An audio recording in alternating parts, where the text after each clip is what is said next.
d'office. Nous nous sommes opposés à cette mesure de renvoi prise par le président.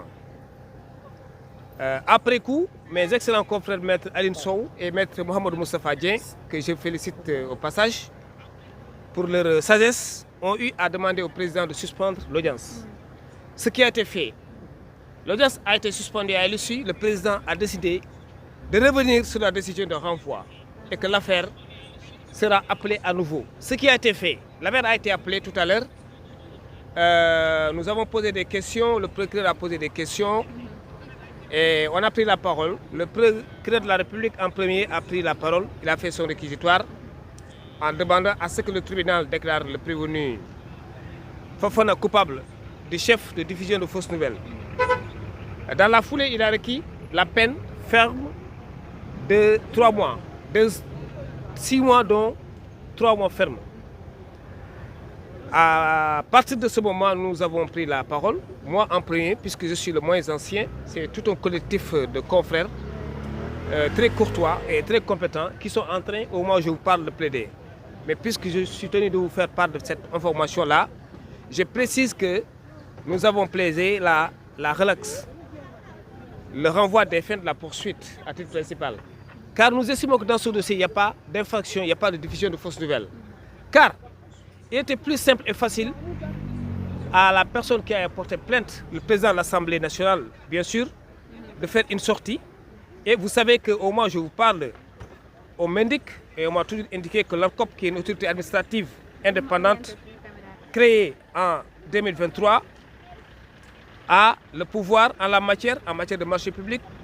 Les attributions provisoires et définitives disent que cela doit être posté par l'ARCOP, cette autorité indépendante. Le respect d'une telle disposition, je pense, aurait pu nous faire éviter toutes les spéculations et les arrestations. Car vous savez que c'est une infraction que nous estimons anachronique. Je vous renvoie à l'affaire Dreyfus, où on a eu à faire usage de faux documents. La propagande russe à propos des Juifs. Il en a toujours été dans l'histoire, mais je pense qu'aujourd'hui, dans le cadre d'un État démocratique au Sénégal, si on dit qu'il y a fausses nouvelles qui ont été diffusées, eh bien, il appartenait au plaignant. Dans sa plainte, nous n'avons pas vu de document officiel ou la bonne information, en tout cas un document qui prouve que ce qu'a dit Fofana n'est pas avéré. Donc il appartenait au plaignant, au président de l'Assemblée nationale qui, d'ailleurs je précise, a agi sous une double casquette.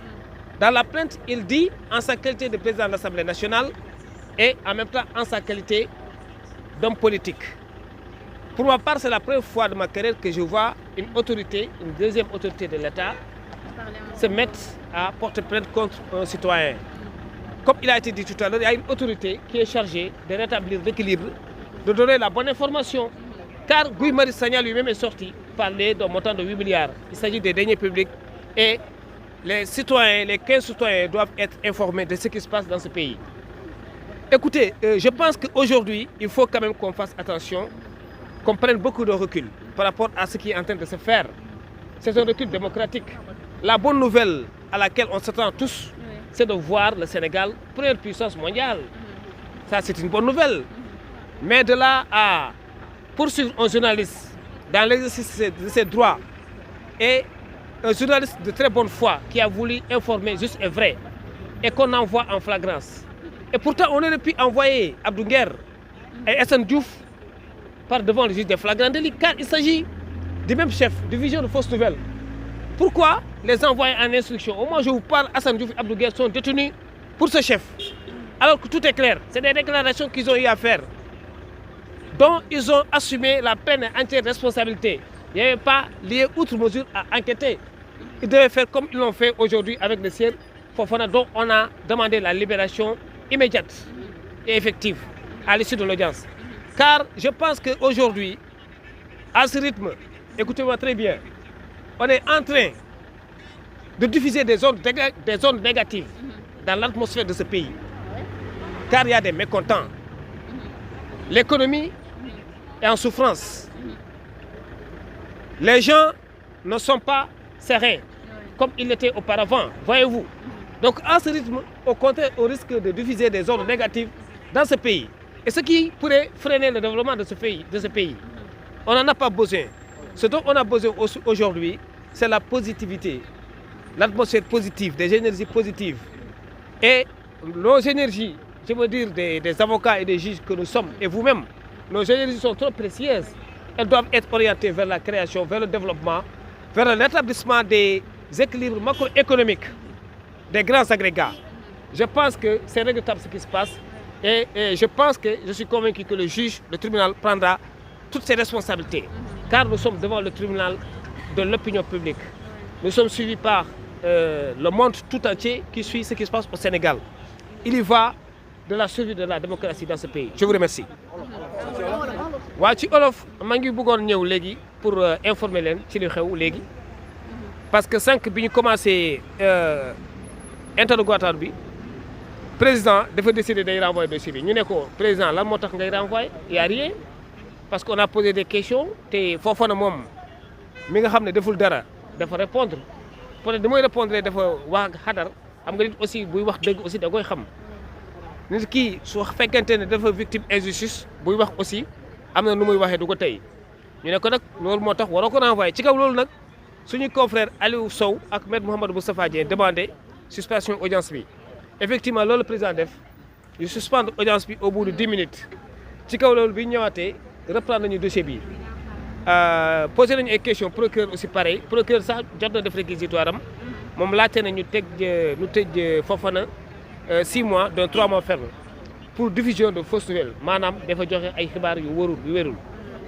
man nag bi ma plaidé dama ne mais xibaar bi nga ne li mu joxe wérul c'est faux yow mii di plaignant bi yaa war a indi preuve bu wane ne yow li ngay wax dëgg la te assemblée am na benn structure bu fa nekk bi ne loolu bu amee dañ koy affiché ba ñëpp xam ko lu tax waa assemblée defuñu loolu yomb na trop wala ñu def benn communiqué de presse gouvernement am na des moyens de communication yuy permettre opinion publique yi xam lan moo xew parce que deniers publics la ñuy wax finance publique on parle de 8 milliards ci kaw loolu laa ne man personnellement en ce qui me concerne du man rek aussi avocat yi pratiquement moom la ñu wax parce que ñaari avocat ñoo dese pour ñu plaider ñu pare ñu laaj que ne foog ñu bàyyi ko parce que fu mu nekk nii daal soxluñu yi quoi li ñu soxla mooy démocratie parce que délits yi nii dafa di délits yoo xamante ni depuis moyen âge bi existe wala les années 1800 1900 maa ngi fàttaliku boo leen demoon fële France l'affaire Dreyfus lii mooy fausse nouvelle ay délits yoo xamante c'est anachronique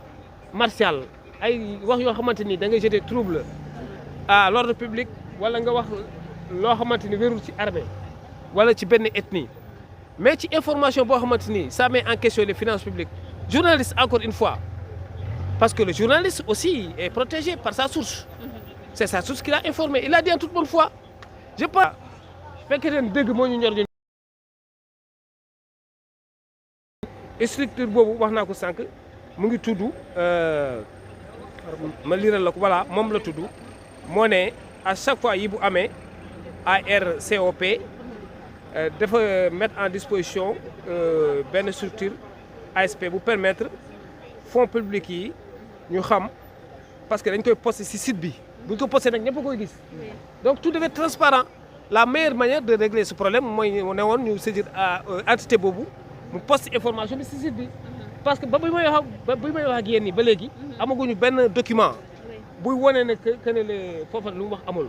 mais maître dégg nañ ne Cheikh Gueye moom ci avoué ne moo gagné marché bi ndax loolu information bu avéré la. effectivement sànq moom loolu la wax Bachir Fofana bu mu taxawee à la barre maître El Hadj Diouf ak man bi ñu ko laajee question bi dafa ne carrément si cellule bu mu nekkoon am na ay naatangoom détenu ñu ko ne clairement kooku laata muy jógee foofu nee na marché bi moom lañ ko attribué waaw xam nga nag journaliste du citer ay sources am c'est son droit de plus absolu yéen a ma gën a xam loolu la wax et effectivement loolu réitéré fii. kon moom changé wul benn version. changé wul version parce que li ñu jaaxal mooy plainte bi bu ñu koy déposé xam nga lu ñu def si plainte bi clé USB buy génnee vidéo bu muy wax comme preuve man en tant que professionnel lu ma doon xaar ci plainte bi ci plaignant bi mu indi benn document officiel buy wane ne que marché bi diw wala diw la ko jox donc li ma leen di wax ni c'est extrêmement grave on est allé trop vite en besogne dañu waroon jaar ci structure bi ma wax structure boobu moo am sañ-sañ pour publier affaire yi ñuy jox marché yi loolu bu ñu ko defoon je pense que on n'en serait pas là xam naa ci kanam tuuti incha allah dinañu jox yeneen xibaar par rapport ak issue délibéré bi wala bu fekkee teel mettre en délibéré maître Aboubacry Baro. Maître Baro, merci.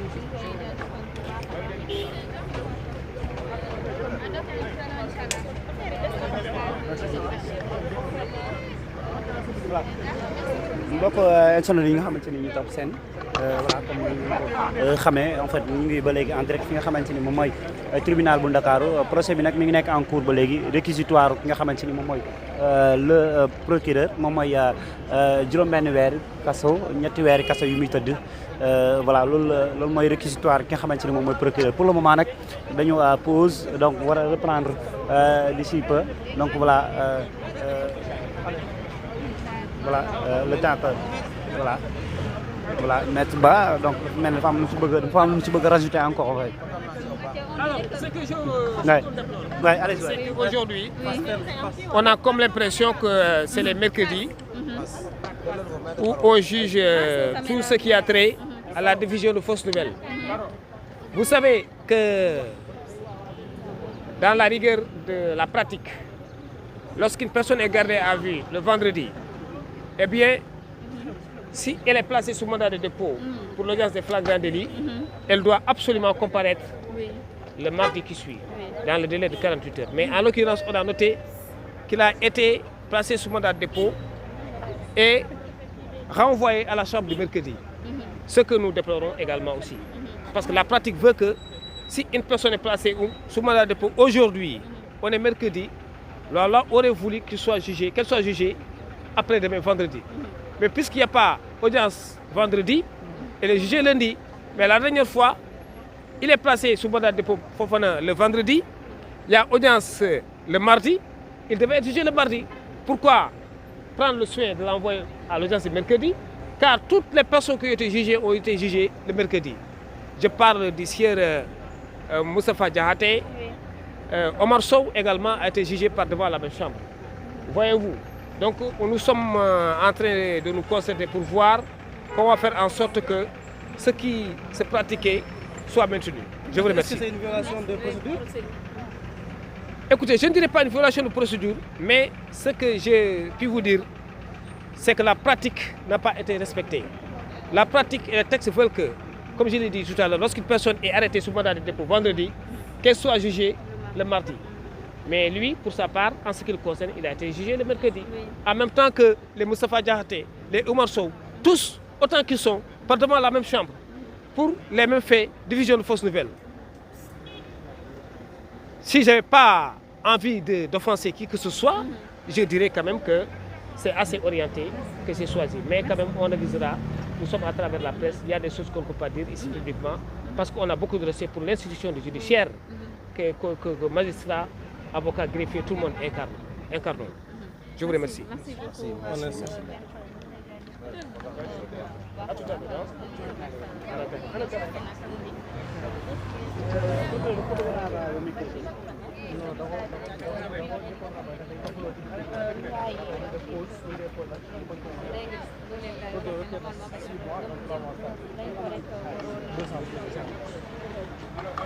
Voilà seen Thialy maa ngi ko doon wax léegi en fait comme ni ngeen ko suivee nous sommes toujours en direct fi nga xamante ni mooy tribunal bu Ndakaaru bon le procès est en cours en fait pour le moment mbir maa ngi ci yoon c'est-à-dire que ki nga xamante ni moom mooy procureur bi dafa bëggoon ñu daal di koy renvoyer mais nag ñi nga xamante ni moom mooy avocat de la défense c'est-à-dire que ñi doon toppal wala ñuy jàppal tànk nga xamante ni mooy maître mooy Bassirou Fofana à travers ki nga xamante ni mooy maître El Hadji Diouf maître Ba pôle d'avocat Bassirou Fofana en tout cas ñoo daal di opposé wu ci mbir moom ci renvoi bi d'ailleurs loolu moo tax moment bi dañu observé benn pause ñu ngi reprendre xam naa d'ici peu li nga xamante ni moom mooy audience bi en tout cas réquisitoire ki nga xamante ni moom mooy procureur maanaam càkkutéefam moom mooy 6 mois ferme dont 200 000 amende ak li nga xamante ni moom mooy donc 6 mois donc 3 mois ferme li nga xamante ni moom mooy 200 000 francs CFA ci xaalis maanaam juróom-benn weer ñetti weer yu muy tëdd ak 200 000 francs CFA loolu la procureur bëgg pour le moment nag jeexagul toujours procès bi mu ngi nekk en cours lu ci am comme information dinañ leen ko daal di dégtal ci biir salle bi mu ngi fees dell dañu pause war a reprendre léegi mais nag comme ni ngeen ko xamee procureur dafa bëggoon ñu renvoyer li nga xamante ni moom mooy mbir mi nous sommes toujours en direct fi nga xamante ni moom mooy tribunal bu Ndakaaru am na nag ay nit yu koy ñëw di ko jàppal tànk ñu remarqué nañ ci ñu ci mel ne des éléments de la Sen TV c'est-à-dire que Kader gis nañ ko fi gis nañ fi également Ameth Ndoye mais gis nañ fi yeneen i nit yi nga xamante ni ñoo ngi fi nekk foofu ci télévision Sen TV ngir fas yéene ko daal di koy jàppale am na yeneen kilifa également yu nekk ci biir bëgg ñu wax ci caméra bon de toute façon ñun dinañu ñëw daal di leen jox xibaar yi nga xamante ni Sen Sali moom moo fi nekk di leen fàttali rek ñu ngi en direct. voilà mu ngi noonu mbokk